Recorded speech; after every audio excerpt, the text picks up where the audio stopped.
911 calls are providing some new insights into the deadly shooting of a local Walmart worker who was trying to stop a man from stealing some TVs.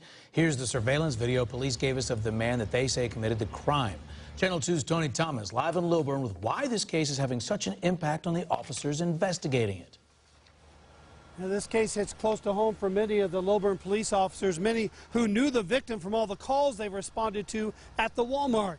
Just a few hours ago, I met with the victim's family, a family that's still trying to comprehend what has actually happened.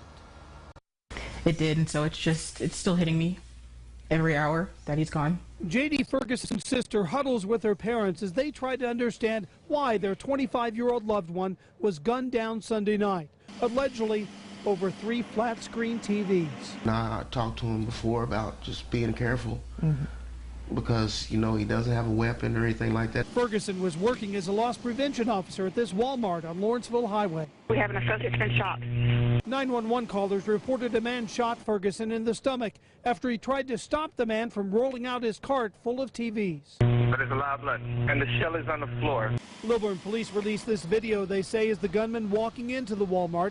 Minutes later, cameras showed him pushing the cart full of TVs out just seconds before Ferguson confronted him. He was stopped, asked for his receipt, said he did not have one. Then they said, well, come on back in, we'll get you a receipt. He then said, I don't need the receipt and I don't want these TVs anymore. Detectives are still trying to identify the man last seen leaving in a red 4-door car. Ferguson's family says their loved one was a married father of 3 who had applied to be a police officer and was doing security work in the short term. Most loving, caring person.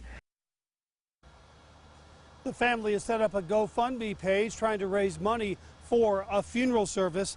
Police tell me they are still sorting through tips, hoping to find the one that leads them to the killer. Live in Lilburn, Tony Thomas, Channel 2 Action News.